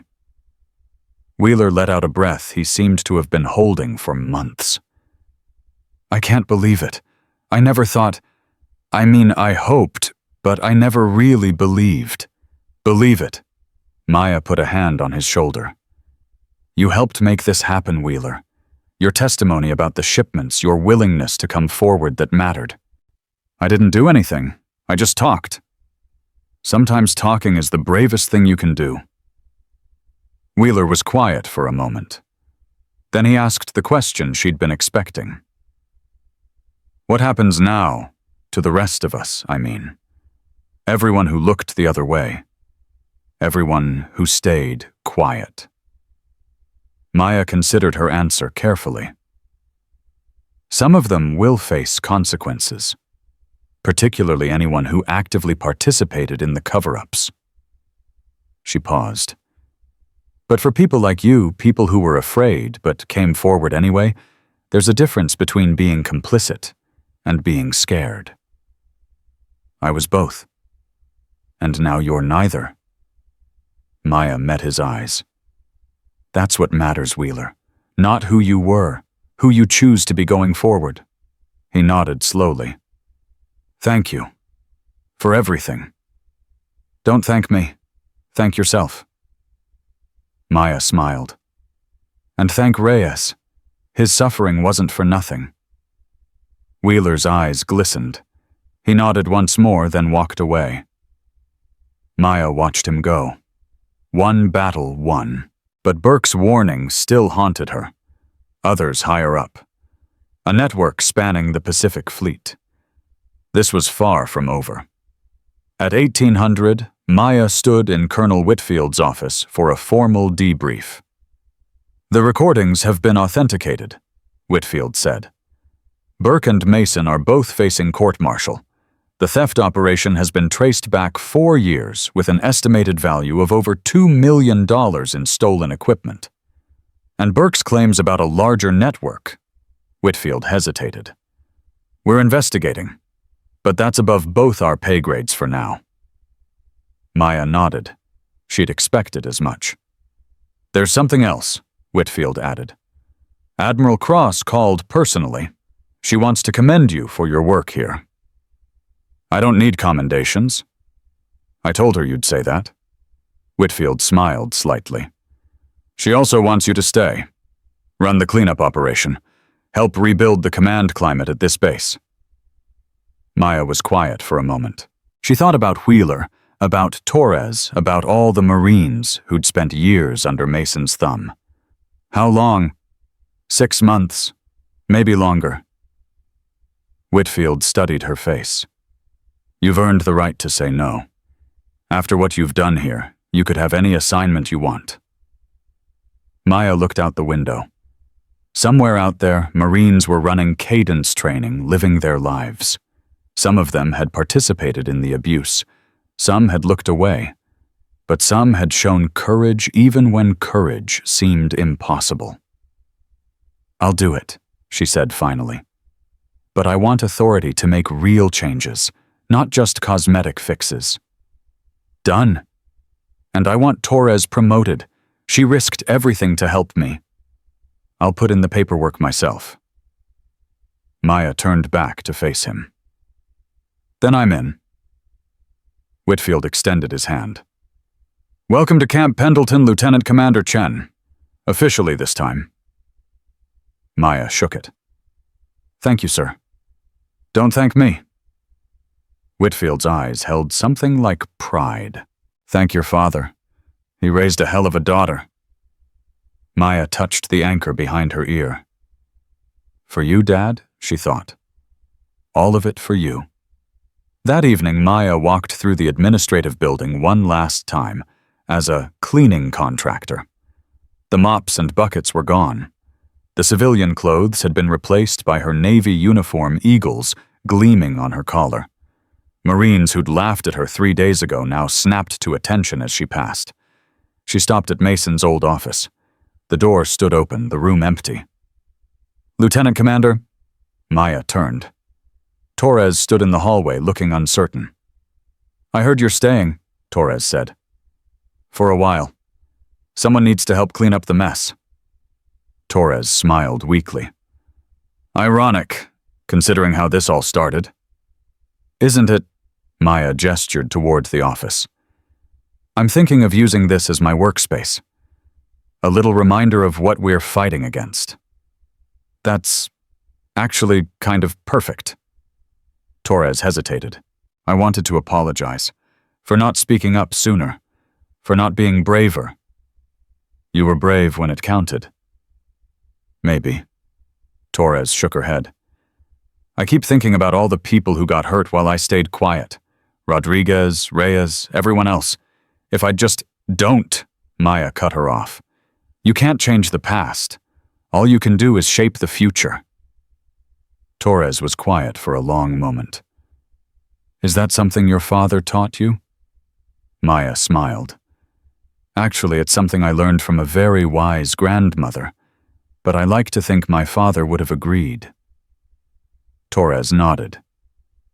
For what it's worth, I'm glad you came here.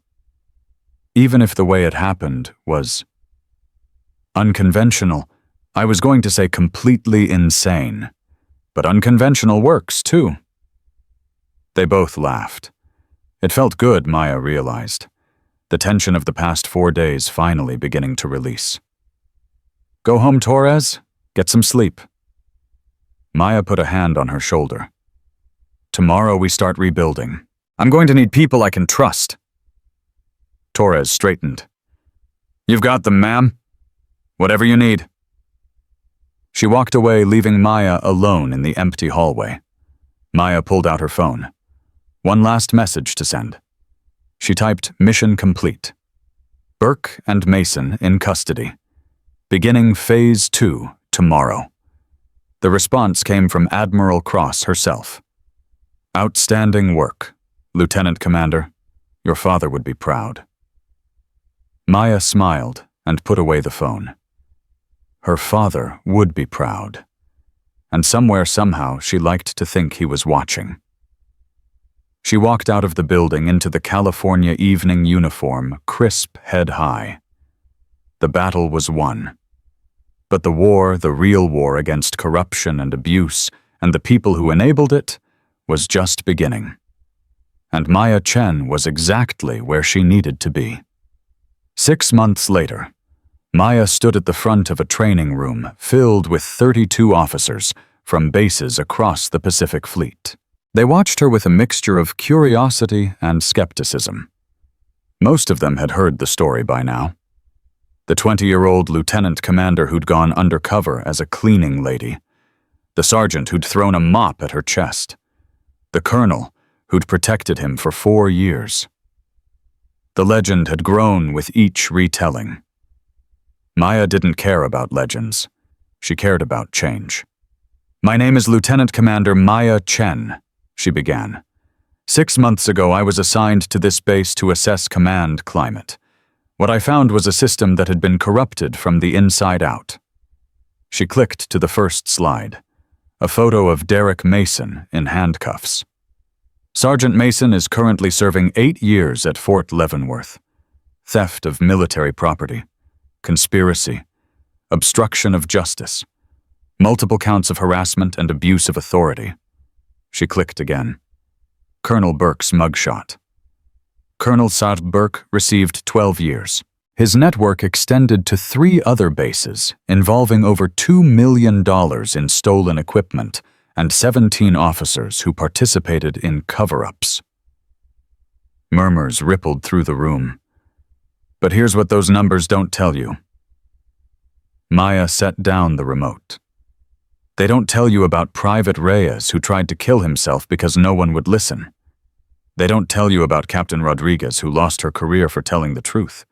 They don't tell you about the dozens of Marines who suffered in silence because they believed the system would never protect them. She let the words hang in the air. That's why you're here. Not to learn about regulations or policies or proper reporting procedures. You're here to learn how to see what's really happening in your commands.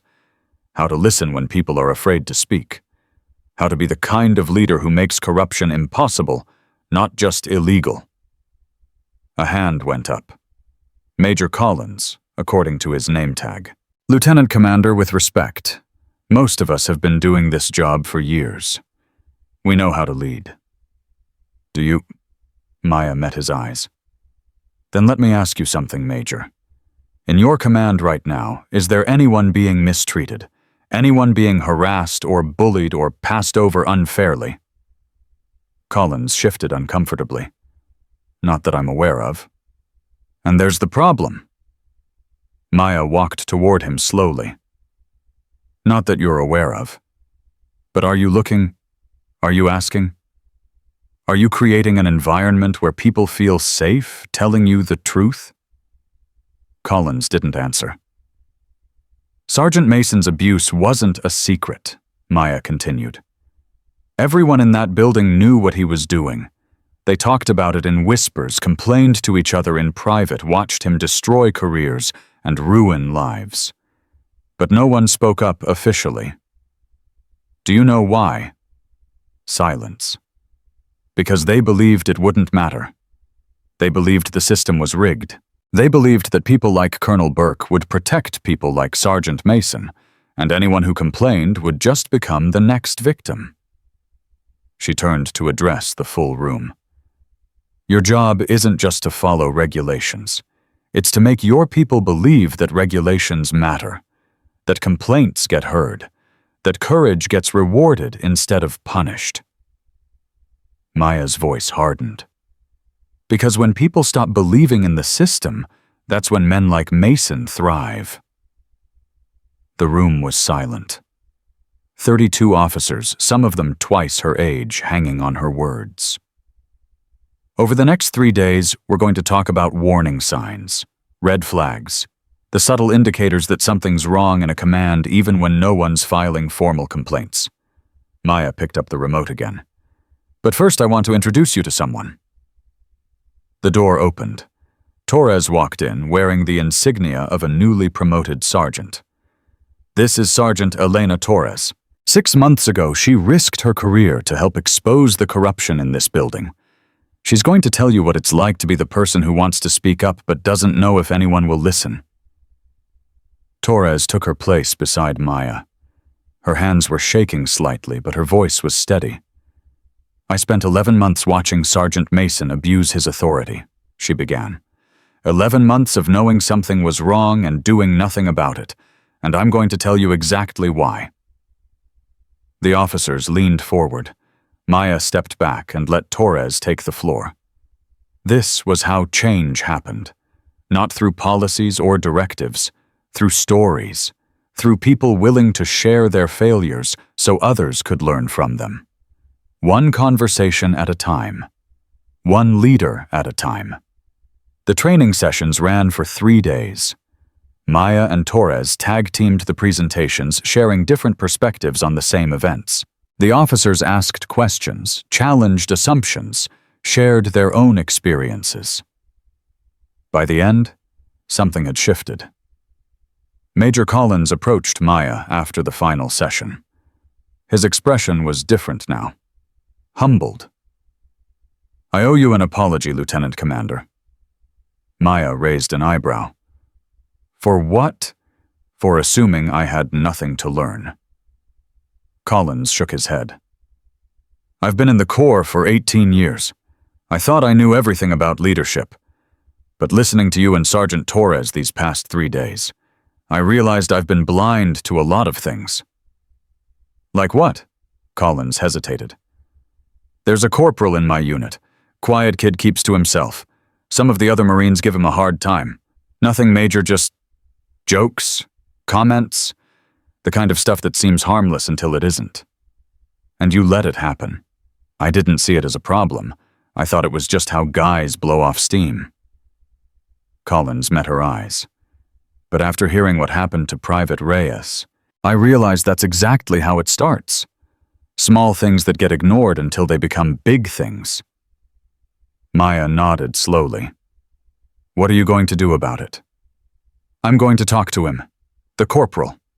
Ask him directly how he's being treated, and then I'm going to make it clear to my unit that harassment doesn't get dismissed as blowing off steam. Not anymore. Maya extended her hand. That's a good start, Major. Collins shook it. Thank you, Lieutenant Commander, for opening my eyes. He walked away. Torres appeared at Maya's side. Think he means it? I think he wants to mean it. Maya watched Collins go. Whether he follows through, that's up to him. One down, a few thousand to go. Maya smiled. We've got to start somewhere. 3 weeks later, Maya received an unexpected visitor.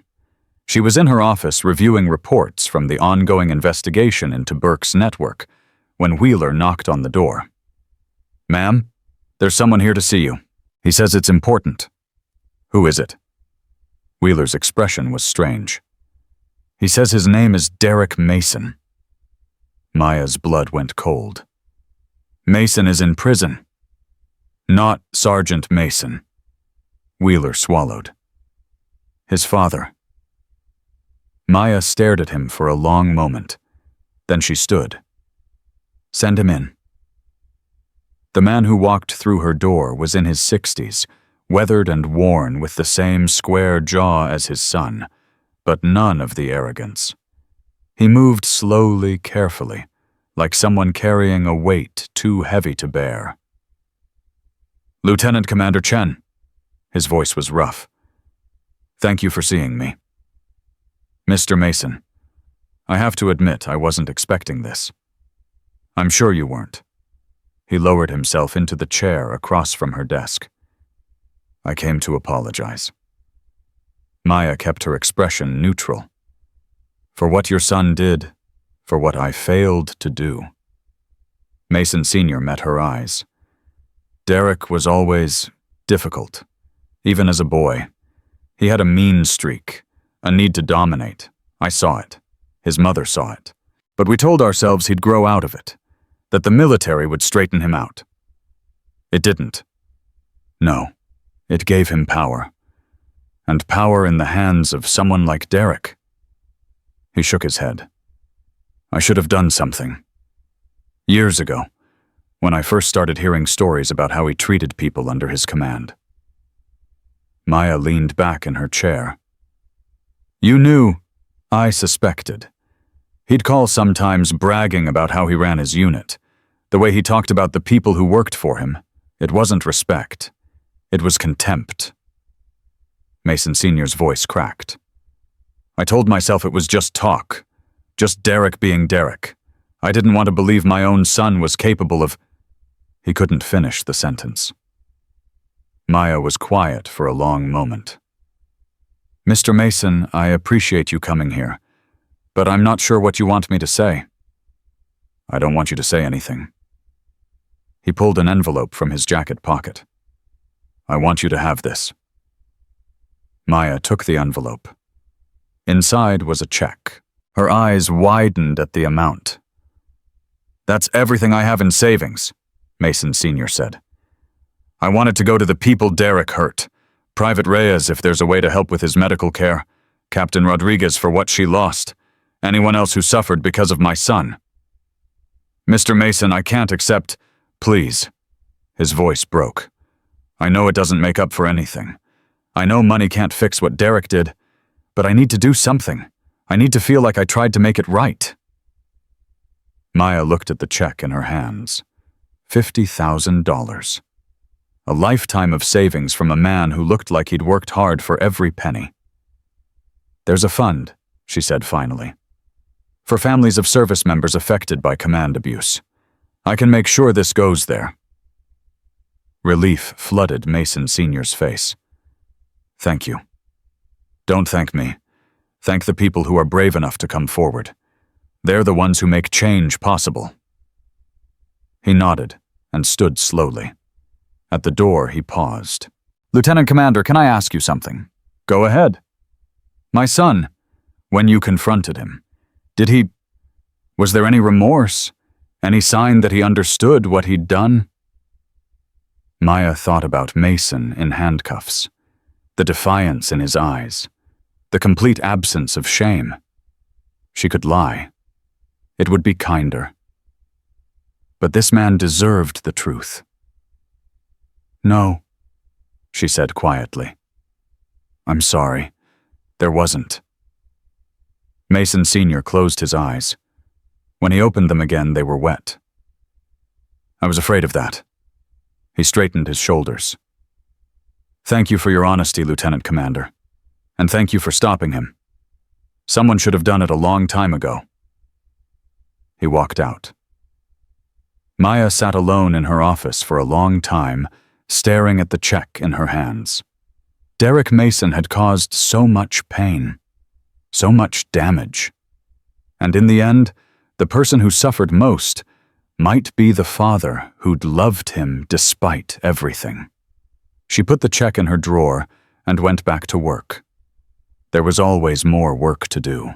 8 months after the arrests, Admiral Patricia Cross made a personal visit to Camp Pendleton. The entire base turned out for her arrival. Marines in dress uniforms, officers standing at attention, the kind of ceremony usually reserved for visiting dignitaries. But Cross wasn't interested in ceremony. She walked straight to Maya's office and closed the door. Lieutenant Commander, I've been following your progress. Thank you, ma'am. Don't thank me yet. Cross sat down without being invited. I'm here because we have a problem. Maya's stomach tightened. What kind of problem? Burke wasn't lying. About the network. About it being bigger than one base. Cross leaned forward. We've been investigating for 8 months. What we've found goes deeper than anyone imagined. How deep? Deep enough that I can't discuss the details here. Deep enough that the people involved have resources and connections that make Burke look like an amateur. Cross paused. Deep enough that I need someone I can trust absolutely to help me bring them down. Maya understood immediately. You want me to go undercover again? I want you to lead a task force, hand-picked personnel, off-the-books funding, full authority to pursue this wherever it leads. Even if it leads to people above your rank, Cross smiled grimly. Especially if it leads there. Maya was quiet for a long moment. She thought about everything she'd built here. The training programs, the relationships, the slow, steady work of changing a culture. She thought about Wheeler now, a corporal mentoring new arrivals the way someone should have mentored him. She thought about Torres running her own unit with the kind of integrity that made Maya proud. She thought about her father who'd spent his life serving a system he believed in, even when that system failed him. Ma'am, I'm honored by the offer, but I have responsibilities here. People counting on me. I know. That's why I'm giving you a choice. Cross stood. You can stay here, continue your work, make a difference one base at a time. Or you can come with me and potentially make a difference across the entire Pacific Fleet. Those are very different jobs. They are, but they both matter. Cross headed for the door. Take a week to decide. Whatever you choose, I'll support you. Admiral, Cross paused. Why me? There must be hundreds of officers more experienced, more senior. Why a 21-year-old lieutenant commander? Cross turned back. Because 8 months ago you walked into a building full of people who'd given up on the system. And instead of giving up too, you made them believe again. That's rarer than experience. That's rarer than rank. She smiled. That's leadership. She left. Maya sat alone with the weight of the decision. That evening she visited a place she'd been avoiding for 8 months. The base cemetery was quiet at dusk. Rows of white headstones stretching toward the horizon. Maya walked among them until she found what she was looking for. Not a grave. A memorial. A small stone bench dedicated to service members who'd taken their own lives. She sat down and pulled out her phone. Hey, Dad, she said quietly. I know you can't hear me, but I need to talk. Silence. Just the wind and the distant sound of evening retreat. Admiral Cross offered me a job, a big one, hunting down the people behind Burke, the whole network. It could take years. It could be dangerous, and it means leaving everything I've built here. She looked up at the darkening sky. I keep thinking about what you would do, what you would want me to do, and I honestly don't know." Her voice cracked slightly. "You always said the mission comes first, but you also said the people come first. And right now, those two things feel like they're pulling me in different directions." A plane passed overhead, navigation lights blinking against the purple sky. "I miss you, Dad. I miss being able to ask you questions and actually get answers." Maya wiped her eyes. "But I think I already know what you'd say. You'd say to trust my gut, to follow what feels right, not what feels safe." She stood up, brushing off her uniform. "And I think following Admiral Cross is what feels right, even if it's scary, even if it means starting over somewhere new." She touched the memorial bench one last time. "I'll make you proud, Dad. I promise." She walked away into the gathering darkness. The decision was Mortier. 1 week later, Maya called her team together for the last time. Torres Wheeler and the core group of Marines who'd been with her since the beginning gathered in the training room where it had all started. "I wanted you to hear this from me," Maya said. "I've accepted a new assignment. I'm leaving Camp Pendleton." The reaction was immediate. Shock, disappointment, concern. "Leaving?" Torres stepped forward. "But we're just getting started. The programs, the training, will continue without me." Maya smiled. "That's the point. I built this to last, not to depend on one person." Wheeler looked stricken. "Where are you going?" "I can't discuss details, but it's important work. The kind of work that could prevent what happened here from happening at other bases." "So you're going after the rest of them," Torres said quietly. "Burke's network." Maya didn't confirm or deny. She didn't have to. "I need you to promise me something," she said instead. "All of you. Keep doing what we started here. Keep watching for the warning signs. Keep speaking up when something's wrong. Keep believing that the system can work even when it feels broken." She looked at each of them in turn. "You taught me something these past 8 months. You taught me that courage isn't about not being afraid. It's about being afraid and doing the right thing anyway. Every single one of you did the right thing when it would have been easier to stay silent." Her voice strengthened. "That's the legacy we're leaving here. Not programs or policies. People who refuse to look away. People who believe that integrity matters more than comfort. People who understand that leadership isn't a rank, it's a choice." Torres stepped forward and saluted. One by one, the others followed. Maya returned the salute, throat tight with emotion. "Thank you," she said, "for everything." The next morning, Maya packed her few belongings and headed for the front gate. She paused at the administrative building one last time. The place where it had all started. Where Mason had thrown a mop at her chest and changed both their lives forever.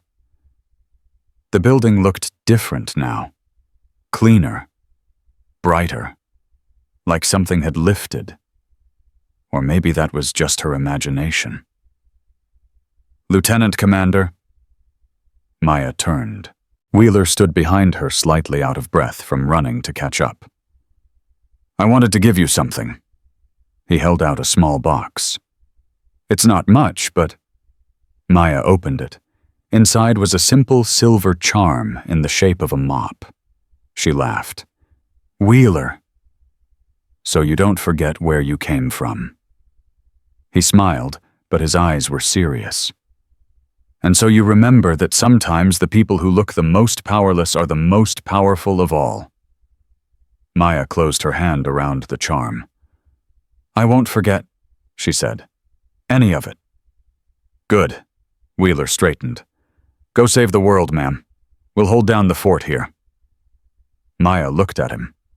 The nervous private who'd been too scared to speak up 8 months ago. Now standing tall, confident, ready to lead. That was the real victory, not the arrests or the convictions, the transformation. "You already are," she said quietly. She walked through the gate and climbed into the waiting vehicle. Admiral Cross was in the back seat.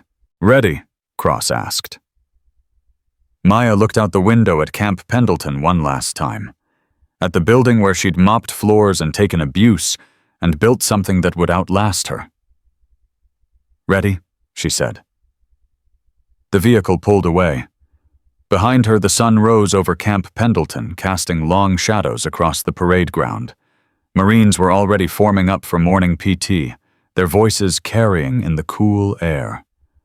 Somewhere in that formation was Wheeler leading his squad, Torres running her unit, dozens of others who'd learned that courage was a choice, not a gift. Maya touched the mop charm in her pocket and smiled. She didn't know what the future held. Didn't know how long the hunt for Burke's network would take, or how dangerous it would become. Didn't know if she'd ever come back to this place that had changed her life. But she knew one thing for certain. Her father had been right. Change didn't happen in courtrooms or policy meetings. It happened in small moments. In the sergeant who offered respect instead of contempt. In the private who spoke up instead of staying silent. In the choice to see people for who they were, not who they appeared to be. That was the real mission, and Maya Chen would spend the rest of her life fighting for it. The vehicle turned onto the highway, heading toward whatever came next. Maya didn't look back. She didn't need to. The past was settled. The future was waiting. And she was exactly where she needed to be.